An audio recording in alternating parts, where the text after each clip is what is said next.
Hello दोस्तों, स्वागत है आपका हमारे चैनल पर। वीडियो स्टार्ट करने के पहले आपसे छोटा सा निवेदन है। प्लीज वीडियो को लाइक और चैनल को सब्सक्राइब जरूर कर दीजिएगा। तो चलिए वीडियो को शुरू करते हैं। मेरा नौकर खूब कस कस कर मेरा मसाज करता और मैं उसको पैसे देती तो वह कहता, रहने दो, मालकिन वसूली में रात को कर लूंगा। मैं कुछ समझ न पाती। जैसे जैसे वह मसाज करता मुझ पे खुमारी सी बढ़ती जाती और मैं गहरी नींद में सो जाती। लेकिन एक रात मुझे नींद नहीं आई। बनौकर मेरी मसाज कर रहा था, उसे लगा मैं सो रही हूं। थोड़ी ही देर बाद मेरे होश उड़ गए जब उस रात नौकर ने मेरी मसाज करते। मेरा नाम अंजलि है। मैं अपने गांव की सबसे खूबसूरत लड़की हूं। मेरी बड़ी बड़ी आंखें, लंबे काले बाल और मासूम चेहरा किसी को भी मंत्रमुग्ध कर देते थे। मेरी सुंदरता की चर्चा पूरे गांव में थी और इसीलिए हर दूसरे दिन मेरे लिए एक नया रिश्ता आ जाता था। मेरी माँ मेरी शादी को लेकर बहुत चिंतित थी। वे चाहती थी कि मेरी शादी एक अच्छे और समझदार व्यक्ति से हो, लेकिन इतने सारे रिश्तों में से सही व्यक्ति को चुनना बहुत मुश्किल हो रहा था। हर रिश्ता एक नए सपने की तरह आता और मेरे दिल में कई सवाल छोड़ जाता। मैं अपने माँ बाप की इकलौती औलाद थी, इसीलिए मेरे पापा चाहते थे कि मैं डॉक्टर बनकर उनका नाम रोशन करूं। मगर जब मेरे इतने अच्छे अच्छे रिश्ते आने लगे तो मेरी माँ मुझसे कहती कि तुम पढ़ाई छोड़ दो और शादी करके अब अपना घर बसा लो। मगर मैं अपनी माँ से कहती कि नहीं, मुझे शादी नहीं करनी, मुझे तो डॉक्टर बनना है। और कई अच्छे रिश्ते में ठुकरा भी चुकी थी। पता नहीं मेरी माँ के दिमाग में कौन सी बात बैठ गई थी कि जैसे इतने अच्छे रिश्ते फिर कभी नहीं आएंगे। जब मैंने कुछ रिश्ते को ठुकराया तो मेरी माँ गुस्से से आग बबूला हो गई। मैंने अपनी माँ को शांत किया। मैंने कहा, माँ, आप समझती क्यों नहीं? पहले मुझे डॉक्टर बनना है। शादी के चक्कर में पड़कर मैंने अपना करियर खराब नहीं करना। तो मेरी माँ गुस्से में आ गई। कहने लगी, तुम अभी शादी कर लो, ये डॉक्टर ही बाद में कर लेना। मेरी जिद और माँ की इच्छा के बीच संघर्ष बढ़ता ही जा रहा था। मेरे पापा मुझे हमेशा समर्थन देते थे, लेकिन माँ का दबाव बढ़ता जा रहा था। एक दिन जब मैंने फिर से एक अच्छा रिश्ता ठुकराया तो मेरी माँ गुस्से से आग बबूला हो गई। तुम समझती क्यों नहीं हो? माँ चिल्लाई। ये रिश्ते दोबारा नहीं मिलेंगे, तुम अभी शादी कर लो, बाद में डॉक्टरी ही कर लेना। मैंने शांत रहने की कोशिश की और कहा, माँ, मेरी पढ़ाई बहुत महत्वपूर्ण है। मैं अपने करियर को शादी के चक्कर में खराब नहीं करना चाहती। माँ ने मेरी बात नहीं मानी और पापा से शिकायत करने लगी। पापा ने भी कोशिश की कि माँ को समझाए, लेकिन माँ की नाराजगी बढ़ती ही जा रही थी। मेरे पापा हमेशा से ही मेरे सबसे बड़े समर्थक थे। उन्होंने मुझे समझाया, बेटी, तुम्हारी पढ़ाई और करियर महत्वपूर्ण है, लेकिन हमें तुम्हारी माँ की भावनाओं का भी सम्मान करना चाहिए। पापा की इस बात ने मुझे सोचने पर मजबूर कर दिया। मैंने सोचा, क्या मैं सचमुच अपनी माँ की भावनाओं को नजरअंदाज कर रही हूं? लेकिन फिर मेरा दिल कहता नहीं, मैं अपने सपनों को यूं ही नहीं छोड़ सकती। समाज का भी दबाव बढ़ता जा रहा था। रिश्तेदार और पड़ोसी भी माँ के पक्ष में थे। वे अक्सर कहते, इतनी अच्छी लड़की है, शादी क्यों नहीं कर रही? डॉक्टर तो बाद में भी बन सकती है। इन सब बातों ने मुझे और भी परेशान कर दिया। मैं अपने सपनों और परिवार के दबाव के बीच फंस गई थी। मैंने अपनी सारी ऊर्जा पढ़ाई में लगा दी। मैं दिन रात मेहनत करने लगी ताकि मैं मेडिकल कॉलेज में दाखिला पा सकूं। मेरे पापा ने भी मेरी मदद के लिए हर संभव प्रयास किया। उन्होंने मेरी किताबें, कोचिंग और अन्य जरूरतों का ध्यान रखा, लेकिन माँ का विरोध जारी रहा। एक दिन जब मैं पढ़ाई कर रही थी, माँ मेरे कमरे में आईं और गुस्से में बोलीं, तुम्हें क्या लगता है, तुम ऐसे ही अपनी माँ की बात नहीं मानोगी? मैं तुम्हारी शादी करा के रहूंगी। मैंने शांतिपूर्वक कहा, प्लीज मुझे समझने की कोशिश करो, ये मेरा सपना है। माँ ने मेरी बात नहीं मानी और घर के बाहर किसी से बात करने चली गई। मेरी माँ के मन में शादी को लेकर इतना बड़ा तनाव था कि वह किसी भी तरह मुझे और पापा को राजी करना चाहती थी। एक दिन उन्होंने एक बाबा के पास जाने का फैसला किया। बाबा ने माँ की बात सुनी और उन्हें भरोसा दिलाया कि वह उनकी समस्या का हल निकाल सकते हैं। उन्होंने माँ से 1000 रुपये लिए और एक कागज पर कुछ लिखा। फिर बोले, इसे अपनी बेटी और पति के तकिए के नीचे रख देना, देखना, दोनों शादी के लिए राजी हो जाएंगे। माँ ने ऐसा ही किया। उस रात जब मैं सोई तो मेरे तकिए के नीचे वह कागज रखा था और पापा के तकिए के नीचे भी। अगले दिन एक अजीब सा बदलाव महसूस हुआ। सुबह सुबह जब मैं उठी तो पापा मेरे कमरे में आए। उनके चेहरे पर एक अजीब सी चमक थी। उन्होंने कहा, बेटा, मुझे लगता है कि तुम्हारी माँ सही कह रही है। हमें तुम्हारी शादी कर देनी चाहिए। मैं ये सुनकर हैरान रह गई। पापा का इतना बड़ा बदलाव, और वो भी एक ही रात में। ये कैसे संभव था? मैंने पापा से पूछा। पापा, आप अचानक ऐसा क्यों कह रहे हैं?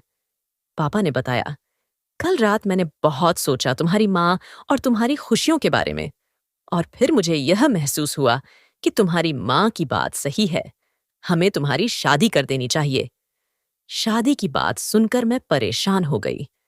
मैंने सोचा, क्या मैं अपने सपनों को त्याग कर शादी के बंधन में बंध जाऊं? लेकिन फिर पापा ने मुझे एक और बात बताई। उन्होंने कहा, यह रिश्ता मेरे दोस्त ने अपने बेटे के लिए मांगा है। उन्होंने कहा है कि तुम्हारी शादी के बाद भी तुम डॉक्टर बन सकती हो। वे तुम्हारी पढ़ाई में कोई रुकावट नहीं डालेंगे। बस, उन्हें तुम बहुत पसंद आ गई हो। यह सुनकर मेरी उलझन थोड़ी कम हुई। अगर मैं अपनी पढ़ाई और करियर को जारी रख सकती हूँ, तो शायद यह इतना बुरा नहीं होगा। पापा ने माँ से बात की और शादी की तैयारी शुरू हो गई। मेरे मन में अब भी संदेह था, लेकिन मैंने अपने माता-पिता के निर्णय का सम्मान किया। बहुत ही आनंद में मेरी शादी हुई थी। 20 दिन के अंदर ही अंदर मेरी शादी हो गई और मैं विदा होकर अपनी ससुराल भी आ गई। मेरे ससुराल वाले बहुत अमीर थे, इसीलिए मैं और मेरे पति अलग घर में रहते थे। मेरा पति अपने बाप का बिजनेस संभालना था, इसीलिए वह सुबह से शाम तक बिजी रहता था। मैं उसके घर गई तो ऐसो आराम देखकर मैं चौंक गई थी। हालांकि हम भी कोई गरीब लोग नहीं थे। मेरे पापा की एक अच्छी नौकरी थी और इतना कमा लेते थे कि हमारी अच्छी गुजर बसर हो जाती थी। अच्छे खाते पीते लोग थे हम, लेकिन मेरा पति तो कुछ ज्यादा ही पैसे वाला था। मेरे पति ने मेरी सेवा के लिए कई नौकरानियां रखी हुई थीं। एक नौजवान लड़का भी रखा हुआ था। ये लड़का बाहर के काम के लिए रखा हुआ था। बिजली, गैस या बाहर का कोई भी काम होता, यही लड़का करता था। मगर यह नौकर धीरे धीरे मेरे बहुत करीब आने लगा। उस नौकर ने एक दिन मुझसे कहा कि मैं यहाँ काफी सालों से काम कर रहा हूँ और आपके ससुराल वाले मुझे बिल्कुल घर का सदस्य समझते हैं। यह सुनकर मैं भी उस पर विश्वास करना शुरू कर चुकी थी। एक दिन वह मेरे कमरे में आया तो मैं अभी तक बिस्तर पर लेटी हुई थी।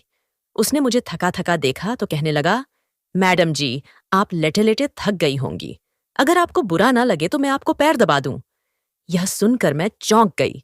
बहुत खूबसूरत जवान था, लेकिन मुझे मेरे पति के अलावा किसी मर्द ने नहीं छुआ था, और न ही मैंने कभी किसी नौकर से, यहाँ तक कि नौकरानी से भी पैर नहीं दबाया था। इसीलिए मैंने फौरन मना कर दिया।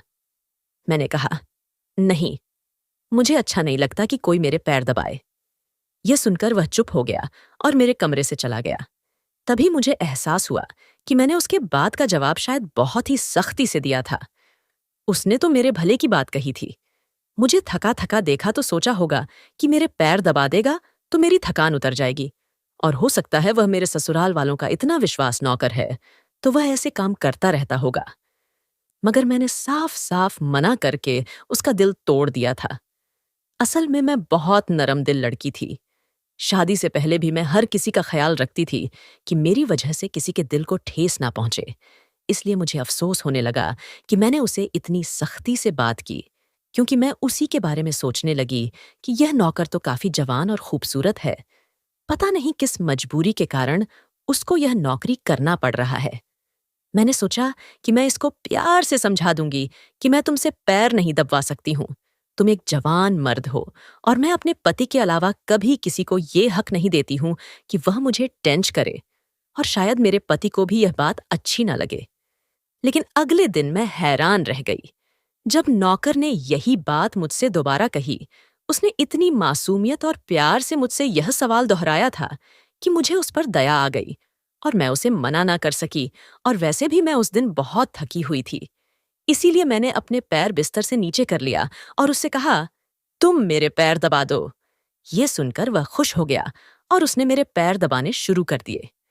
वह इतने धीरे धीरे पैर दबा रहा था कि मुझे बहुत सुकून महसूस हो रहा था। यहाँ तक कि मुझे नींद भी आने लगी थी। यह देखकर वह नौकर कहने लगा, मालकिन, आपको नींद आ रही है, आप बिस्तर पर लेट जाएं। मैं आपके पैर दबाता रहूंगा। मैं जैसे मधुशी में थी, इसीलिए फौरन बिस्तर पर लेट गई। वो नौकर भी बिस्तर पर आ गया और मेरे पैर दबाने लगा, और फिर उसके बाद मुझे कुछ होश नहीं रहा और मैं सो गई। मुझे नहीं पता था कि मैं कितने घंटे तक सोती रही। मेरी आंख खुली तो मैंने देखा कि वो नौकर अभी तक मेरे पैर दबा रहा था। ये देखकर मुझे उस पर तरस आ गया। मैंने हाथ बढ़ाकर अपना पर्स खोला, कुछ पैसे निकाले और उस नौकर के हाथ पर रख दिए।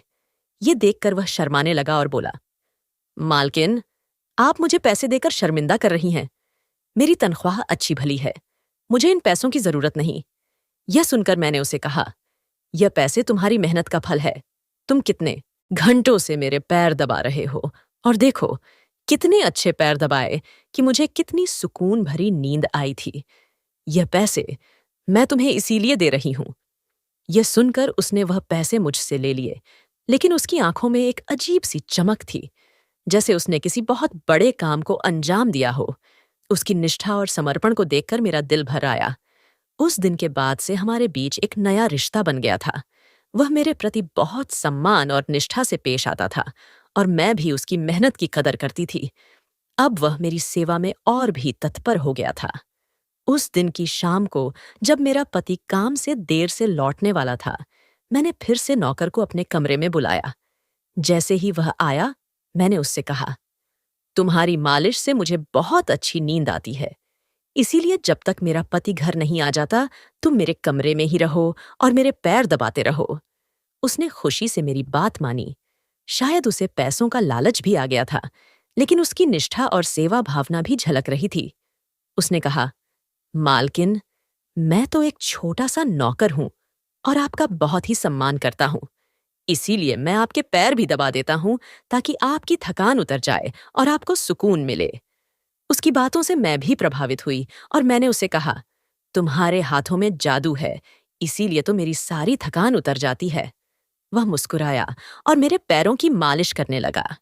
उसकी उंगलियों की छून से मुझे फिर से वही सुकून मिलने लगा। मेरी आंखें धीरे धीरे बंद होने लगीं और मैं नींद की आगोश में जाने लगी। उसकी मालिश करते वक्त मुझे उसके प्रति एक अजीब सा आकर्षण महसूस होने लगा, लेकिन मैंने अपने आप को संभालना। हर रात जब मेरा पति देर से आता, मैं नौकर को बुलाकर उससे पैर दबाने के लिए कहती। उसकी मालिश से मुझे न सिर्फ शारीरिक सुकून मिलता था, बल्कि मानसिक शांति भी मिलती थी। वह बहुत ही ईमानदारी और निष्ठा से मेरा काम करता था। एक दिन जब वह मेरे पैरों की मालिश कर रहा था, मैंने देखा कि उसकी आंखों में एक अजीब सी चमक थी, जैसे उसने कुछ कहना चाहा हो, लेकिन वह संकोच कर रहा था। मैंने उससे पूछा, क्या बात है? तुम्हारी आंखों में कुछ खास दिख रहा है? वह थोड़ा हिचकिचाया, फिर बोला, मालकिन, मैं बस इतना कहना चाहता हूं कि आपकी सेवा करना मेरे लिए बहुत गर्व की बात है। उसकी बातों से मैं बहुत प्रभावित हुई। मैंने महसूस किया कि उसके अंदर एक अनकही भावना है, जो वह मेरे प्रति महसूस कर रहा है।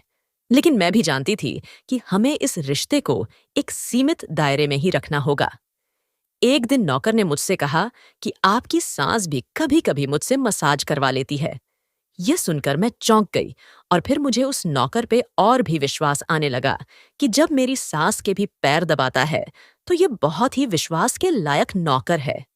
मुझे ससुराल आए 1 महीना होने वाला था। फर्स्ट सेमेस्टर के एग्जाम देकर मैं फ्री थी।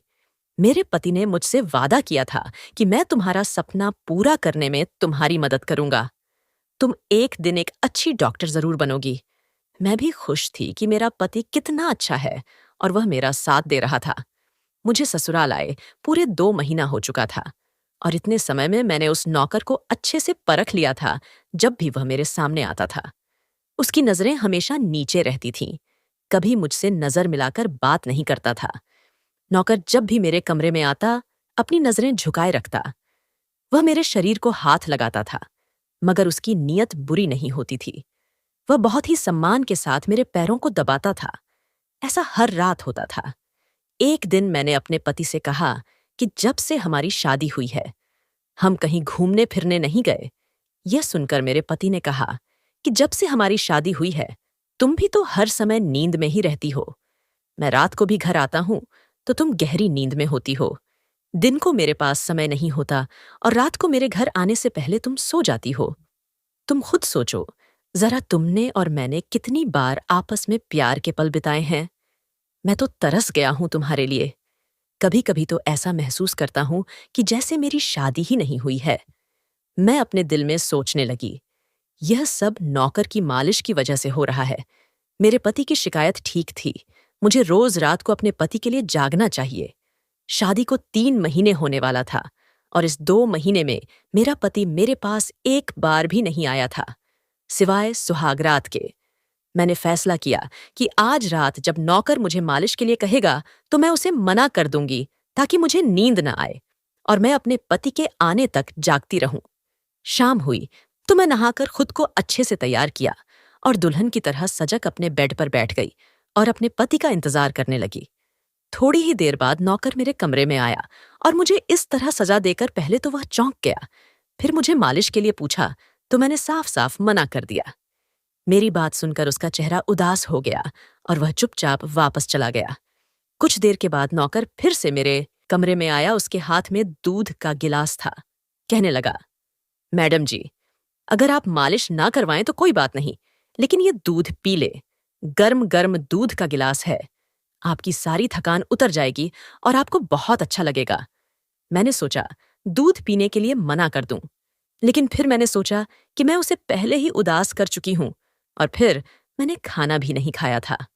नौकर ने मुझे दूध का गिलास थमाया और मैं बिना किसी शंका के उसे पी गई। फिर मैंने उसे वापस गिलास देकर कहा, अब तुम जाओ और मुझे डिस्टर्ब मत करना। नौकर बिना कुछ कहे चला गया और मैं अपने पति का इंतजार करने लगी। कुछ ही देर बाद मुझे नींद का तेज झोंका आने लगा। मैं खुद को जगाने की कोशिश कर रही थी, क्योंकि मुझे पता था कि मेरे पति कुछ ही देर में आने वाले थे, लेकिन मेरी लाख कोशिशों के बावजूद भी मेरी नींद नहीं जा रही थी। मेरी आंखें भारी होने लगीं और आखिरकार मैं नींद में डूब गई। जब मेरी आंखें खुलीं तो कमरे में हल्की हल्की रोशनी थी और मुझे महसूस हुआ कि मेरे पैर फिर से कोई दबा रहा है। मैंने देखा तो पाया कि वही नौकर मेरे पैरों की मालिश कर रहा था। उसकी मालिश से मुझे फिर से आराम मिलने लगा। मुझे लगा कि शायद उसने मेरी स्थिति देखकर मेरे पति को सूचित किया होगा, लेकिन कमरे में केवल वही था। मुझे कुछ अजीब लगा, लेकिन मेरी नींद इतनी गहरी थी कि मैं कुछ कहने की स्थिति में नहीं थी। अगली सुबह जब मैं जागी तो मैंने पाया कि मेरा पति मेरे बगल में सो रहा था। मुझे रात की घटनाओं की याद आने लगी और मैंने सोचा कि शायद मेरा पति देर रात आया होगा और मेरी हालत देखकर उसने मुझे डिस्टर्ब नहीं किया होगा। मैंने अपने पति को धीरे से जगाया और उससे पूछा, आप कब आए थे? वह मुस्कुराया और बोला, रात को देर से आया था, तुम गहरी नींद में थी तो मैंने तुम्हें डिस्टर्ब नहीं किया। फिर मेरा पति अपने ऑफिस चला गया। फिर मैं सोचने लगी, कम से कम इतना तो देख लेता कि मैं कितना सज संवर कर उसका इंतजार कर रही थी। अगर गलती से मेरी आंख लग गई तो वह मुझे उठा भी लेता तो हो सकता था मैं उठ जाती। अब तो मुझे ऐसा लगने लगा जैसे मेरे पति को खुद ही मेरी परवाह नहीं है। अगर वह चाहता तो रात को मुझे उठा सकता था, लेकिन उसने ऐसा नहीं किया, बल्कि ऑफिस से आने के बाद वह खुद भी सो गया। सुबह जल्दी चला भी गया। मेरा मूड बहुत ज्यादा खराब हो चुका था। मैंने इसी खराब मूड के साथ वॉशरूम में चली गई। फ्रेश होने के लिए जैसे ही मैंने अपने कपड़े उतारे तो यह देखकर मैं चौंक गई, क्योंकि जो कपड़े मैंने रात को पहने थे वो तो ये कपड़े ही नहीं थे। ये तो कोई दूसरे कपड़े थे। हाँ, जो ज्वेलरी मैंने रात को पहनी थी वह अभी भी वैसी की वैसी ही पहनी हुई है, लेकिन कपड़े बदल चुके थे। ये सब देखकर मैं हक्का पक्का रह गई। आखिर मेरे कपड़े किसने बदल दिए? मेरा सर भारी होने लगा। मुझे यह सोचकर ही चक्कर आने लगे कि रात को मेरे साथ क्या हुआ था और मेरे कमरे में कौन था और उसने मेरे साथ क्या किया। मुझे कुछ भी याद नहीं आ रहा था। अगर मेरा पति मेरे साथ यह सब कुछ करता तो वह मुझे पहले उठाता। मुझे यूं बेहोशी में मेरे कपड़े न बदलता। मेरा दिल बहुत ज्यादा घबराने लगा और मैंने अपना सर पकड़ लिया। मेरा पूरा शरीर दर्द करने लगा। थोड़ी देर बाद नौकर चाय लेकर आया तो मैंने उसे कहा, मेरा शरीर दर्द कर रहा है, तुम ऐसा करो, मेरे पैर दबा दो और उसके साथ भी मसाज कर दो। यह सुनकर वह मेरे बेड पर आ गया और मेरे पैर दबाने लगा और फिर थोड़ी देर के बाद ही वह मेरे सर की मसाज भी करने लगा। उस दिन मैं बहुत देर तक बिस्तर पर पड़ी रही। उस दिन मेरा पति भी घर आ गया। मैंने उसे देखा तो मैं उस पर गुस्से के मारे बरस पड़ी। मैंने कहा, रात को मैं तुम्हारे लिए दुल्हन बनकर जागती रही, मगर तुम नहीं आए। यह सुनकर मेरा पति कहने लगा, लेकिन मैं रात को कमरे में आया तो तुम गहरी नींद में थी, इसलिए मैंने तुम्हें जगाया नहीं। यह सुनकर मैं चौंक गई कि मेरे कपड़े किसने बदले और नींद पूरी होने के बावजूद मेरा शरीर दर्द क्यों कर रहा है। यह सब सोचकर ही मैं उलझ गई थी। तभी मेरा पति कहने लगा, अच्छा ठीक है, मूड खराब करने की जरूरत नहीं है। मुझे आज रात को भी काम के सिलसिले में शहर से बाहर जाना है, इसीलिए देर हो जाएगी। लेकिन देखो, अभी मेरे पास 3-4 घंटे फ्री हैं। अगर तुम कहो तो हम कहीं बाहर घूमने जा सकते हैं। यह सुनकर मैं कमरे में चली गई। थोड़ी ही देर बाद मेरा नौकर कमरे में आया और कहने लगा, मालकिन, मगर मैं आपको यही सलाह दूंगा, आप बाहर ना जाएं, क्योंकि मौसम खराब है और आपकी तबीयत भी सुबह से ठीक नहीं है। यह सुनते ही मुझे गुस्सा आ गया। मैंने उससे कहा, तुम मेरे नौकर हो, मेरे पति बनने की कोशिश मत करो। ये कहकर मैं बाहर चली गई। ना जाने मुझे किस बात पर गुस्सा आ गया था। मैंने उस नौकर को खूब खरी खोटी सुना दी थी। वह भी तो हद से बढ़ने लगा था। वह कौन होता है मुझे यह समझाने वाला कि मैं अपने पति के साथ बाहर जाऊं या ना जाऊं? कितने समय के बाद तो यह मौका मिला था और ऊपर से वह मुझे रोकने की कोशिश कर रहा था। इसीलिए तो मैंने उसे डांट लगा दी थी और वो अपनी औकात जान गया था। मैं गुस्से में कमरे से बाहर आ गई और अपना मन शांत करने के लिए कुछ देर तहलील करने लगी। मुझे समझ में आया कि यह सब वास्तव में एक जटिल स्थिति थी। मेरी बातों के चलते वह नौकर अब मेरी नाराजगी का शिकार हो चुका था और मैंने उसे अपनी सीमा में रहने की चेतावनी दे दी थी। लेकिन इस बीच मैं खुद को यह समझाने की कोशिश कर रही थी कि मैं इतनी चिढ़ क्यों महसूस कर रही थी। मैंने तय किया कि मुझे बाहर जाने से रोकना ठीक नहीं होगा। यह मौका था जब मेरे पति ने मेरे साथ बाहर जाने का प्रस्ताव रखा था और मैं इस अवसर को गंवाना नहीं चाहती थी। मैंने खुद को शांत किया और घर से बाहर निकल गई। हमने एक छोटे से कैफे में जाकर कुछ हल्का फुल्का खाया और शहर की खूबसूरत जगहों पर टहला। मेरे पति ने अपने काम के बारे में बात की और मैंने भी अपना गुस्सा छिपाते हुए अच्छे तरीके से बातचीत की। हम दोनों ने एक दूसरे के साथ अच्छा समय बिताया और मेरे मन की चिंताओं को थोड़ा आराम मिला। जब मैं घर आई तो मेरा नौकर मेरे सामने नहीं आया था। मेरा पति मुझे गेट पर ही उतारकर वापस अपने ऑफिस जा चुका था, ये कहकर कि मैं रात को लेट आऊंगा। मैं अंदर आई तो मेरा सारा शरीर बुरी तरह से दुख रहा था। शायद मेरे शरीर को मालिश की आदत हो गई थी।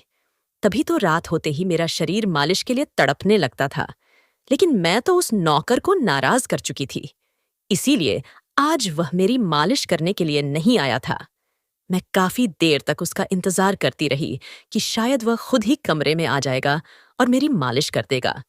लेकिन बहुत इंतजार के बाद भी वह न आया।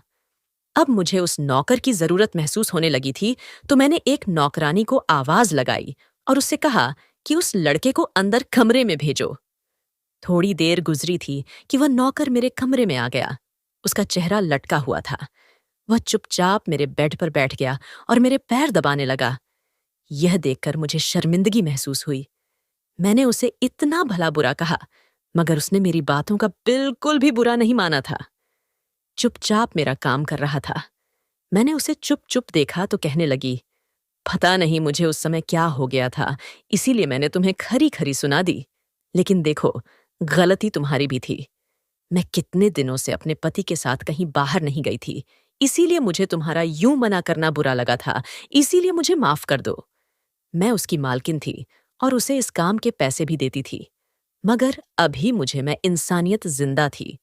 इसीलिए मैंने मालकिन होकर भी नौकर से माफी मांग ली थी, क्योंकि भले ही वह नौकर था, मगर वह भी तो एक इंसान ही था। मेरी बात सुनकर वह कहने लगा कि मैं आपका नौकर हूं। इस काम के लिए मैं आपसे तनख्वाह लेता हूं। आपको हक है कि आप जो चाहे मुझे कह दें। मैं चुप हो गई, मगर मैंने सोच लिया था कि आगे से ऐसा कुछ नहीं कहूंगी। वह देर रात तक मेरी मालिश करता रहा और फिर मुझे नींद आ गई। मुझे नहीं पता कि वो नौकर मेरे कमरे से कब गया और कब मेरा पति घर आया। मैं सुबह जागी तो मेरा पति बाथरूम में था और बाहर जाने के लिए तैयार हो रहा था। मुझे इस बात का भी पता नहीं चलता कि मेरा पति कब कमरे में आता था। मैं सोचने लगी कि इस नौकर की मालिश में भला ऐसा क्या जादू था कि वह मेरे पति के आने से पहले मेरी मालिश करता। मैं गहरी नींद में सो जाती थी। सुबह जब उठती तो मेरा सर भारी भारी होता और मैं चलने फिरने में भी अपने पैरों में दर्द महसूस करती थी। मगर यह बात मैंने अपने पति को नहीं बताई थी, क्योंकि मैं नहीं चाहती थी कि यह बात मेरे पति को पता चले कि मैं इस नौकर से मसाज करवाती हूँ। एक दिन मेरा पति दिन के समय घर पे था। मैंने नौकर से सारे घर के काम करवाए और अपने कमरे में उसे नहीं आने दिया। नौकर भी घर के सारे काम करता रहा। मसाज वाली बात किसी के सामने नहीं निकाली थी। मैं भी चाहती थी ये बात किसी को पता न चले। इसी बीच जब मेरा पति घर से बाहर जाता तो मैं उस नौकर को अपने कमरे में बुला लेती थी। एक दिन मेरा पति अचानक ही घर आ गया और मैं कमरे में थी और वो नौकर मेरे पैरों की मसाज कर रहा था। जैसे ही मैंने अपने पति की गाड़ी का हॉर्न सुना, मैं एकदम से घबरा गई। वो नौकर भी बड़ा समझदार था, वो भी शायद समझ गया था। मैं मसाज वाली बात उसे नहीं बताना चाहती थी। अभी मैं उस नौकर को अपने मुंह से बोलने ही वाली थी कि तुम जाओ। इससे पहले वह खुद ही उठकर कमरे से बाहर चला गया और दूसरे कामों में लग गया और मेरे पति को कुछ भी पता नहीं चला। मैं मसाज घर की नौकरानी से भी करवा सकती थी, मगर पता नहीं इस नौकर के हाथों में क्या जादू था कि मैं उसे हर रोज अपने कमरे में बुला लेती थी। पता नहीं मुझे क्या होता जा रहा था। जिस रात में नौकर से मसाज ना करवाती, उस रात मेरे पूरे शरीर में दर्द होता रहता था। एक रात मैंने नौकर से मालिश करवाई और गहरी नींद में सो गई। सुबह मेरी आंख खुली तो फिर से मेरे कपड़े चेंज हो चुके थे और यह देखकर मैं फिर हैरान हो गई। आखिर यह सब चल क्या रहा था? ऐसा मेरे साथ कौन कर रहा था? क्या मेरा पति मेरे साथ ही कर रहा था? मैं सोच में पड़ गई और शीशे के सामने खड़ी हो गई तो चौंक गई, क्योंकि मेरे पूरे शरीर पर लाल रंग के निशान पड़े हुए थे। ये कैसे निशान थे? मैं अपने शरीर पर हाथ फेरने लगी, जैसे मैं उन निशानों को मिटाना चाहती थी, मगर ऐसा ना हुआ। मैं चिंतित हो गई। इन निशानों की वजह से मेरा मन और भी परेशान हो गया। मैंने सोचा कि शायद ये निशान किसी गड़बड़ी का संकेत हो सकते हैं। मैंने अपने पति को इन निशानों के बारे में नहीं बताया, क्योंकि मुझे डर था कि वह मुझे समझ नहीं पाएंगे और मैं चाहती थी कि कोई और मेरे निजी मामलों में हस्तक्षेप ना करे। मैंने खुद को तसल्ली दी कि शायद ये निशान किसी और कारण से हुए हैं और मैंने सोचा कि इसे तुरंत समझने की कोशिश करनी चाहिए। नौकर के कमरे में आकर मालिश करने की आदत ने मुझे और भी सोच में डाल दिया था। यह भी कि वह कभी कभी मेरे बिना किसी संकेत के मेरे कमरे में आ जाता था और काम कर देता था। मैंने उससे माफी मांग ली थी और वह चुपचाप मेरी बातें मानकर काम करता था, लेकिन अब मुझे यह सब असामान्य लगने लगा था। अब तो अगले दिन भी मैंने देखा, वही निशान फिर से मेरे शरीर पर थे। इस बार मैं घबरा गई। तभी मेरे कमरे में नौकर आ गया। उसने मुझसे मालिश का कहा। मैं उससे अपने यह निशान छुपाना चाहती थी, इसीलिए मैंने कहा, आज तुम सिर्फ मेरे पैरों की मसाज कर दो, मुझे आज सिर की मसाज नहीं करवाना। उसने मुझसे कुछ नहीं पूछा, मगर मैं अंदर ही अंदर डर रही थी। अगर किसी दिन मेरे पति ने यह निशान देख लिए तो मैं उसे क्या जवाब दूंगी? मैं यह सोच सोच कर ही थक चुकी थी। मैंने अपना सर तकिए पर रख दिया और नौकर मेरे पैरों की मसाज करने लगा। मेरी आंखें नींद से बंद होने लगी थी। तभी नौकर ने मुझे एक ऐसी बात कही जिसे सुनकर मेरे होश उड़ गए। उसने कहा, आप मुझे बहुत अच्छी लगती हैं। मेरी आंखें नींद से बोझल होने लगी थीं। मुझे उसकी बात सुनाई दे रही थी, लेकिन मैं कुछ बोल नहीं पा रही थी, क्योंकि मैं बहुत ही गहरी नींद में जा रही थी और फिर मैं सो गई। सुबह जब मेरी आंखें खुलीं तो मेरा पति भी बिस्तर पर लेटा हुआ था। मेरा सर बहुत भारी हो रहा था और शरीर दर्द से टूट रहा था, मगर इसके बावजूद मैं अपने पति के करीब आई और उसे धीरे से अपने और करीब कर लिया और फिर मैंने उसे अपने शरीर के निशानों के बारे में भी बता दिया। मैंने सोचा कि यह निशान बढ़ रहे हैं, इसीलिए मुझे यह बात अपने पति को बता देनी चाहिए। यह सुनकर मेरे पति ने मेरे शरीर से कपड़ा हटाया तो वह उछल पड़ा। वह मुझसे एकदम से दूर हो गया। कहने लगा, तुमने मुझे धोखा दिया है, बेवफाई की है, उसी की यह सजा मिली है। तुम्हें यह कोई बीमारी नहीं, बल्कि तुम्हारा पाप है। मुझ में क्या कमी थी जो तुमने दूसरे मर्द की तलाश कर ली? मैं काम में बिजी था। मर तो नहीं गया था कि तुमने एक और चक्कर चला लिया यह सुनकर मैं हक्का बक्का रह गई थी। मैंने उसे कहा, आप कैसी बातें कर रहे हैं? मैं बेकसूर हूं। मेरा पति हंसने लगा और कहा, यह निशान बता रहे हैं कि तुम पापी हो। इन निशानों को देखकर कोई भी बता सकता है कि तुम्हारे साथ किसी गैर मर्द ने रातें बिताई हैं। यह निशान इस बात के गवाह हैं। मैं बिल्कुल भी धोखा नहीं खा सकता कि यह निशान एड्स बीमारी के निशान हैं। तुम मुझसे दूर रहो, वरना तुम्हारी यह बीमारी मुझे भी लग जाएगी। अभी के अभी मेरे घर से निकल जाओ, मैं तुम्हें तलाक के पेपर भेज दूंगा। उसने मुझे धक्के मारकर अपने घर से निकाल दिया। उस कठिन समय में मैं खुद को बहुत अकेला और असहाय महसूस कर रही थी। मेरे पति के आरोप और उसके फैसले ने मुझे पूरी तरह से तोड़ दिया था। मैं यह सोचने लगी कि मेरी जिंदगी का यह हिस्सा इतना जटिल क्यों हो गया है और अब मैं किस दिशा में जाऊं। जब मेरे पति ने मुझे घर से निकाल दिया और तलाक के पेपर भेजने की बात की, तो मेरा दिल चकनाचूर हो गया। उन्होंने जो आरोप लगाए वह न केवल मेरे लिए बल्कि मेरे पूरे आत्मसम्मान के लिए एक गंभीर झटका था। मैंने कोशिश की कि मैं खुद को समझा सकूं और अपने पति की बातों को गलत साबित करने के लिए कोई ठोस कदम उठाऊं। मैंने तुरंत अपने पति को मनाने का प्रयास किया कि यह निशान किसी बीमारी के नहीं है, बल्कि कुछ और कारण हो सकते हैं। मैंने समझाया कि मेरे शरीर के निशान, जो कि काले और लाल थे, शायद किसी बाहरी कारण से हुए हैं और इनका कोई संबंध किसी दूसरे आदमी से नहीं हो सकता। लेकिन मेरे पति ने मेरी एक नहीं मानी।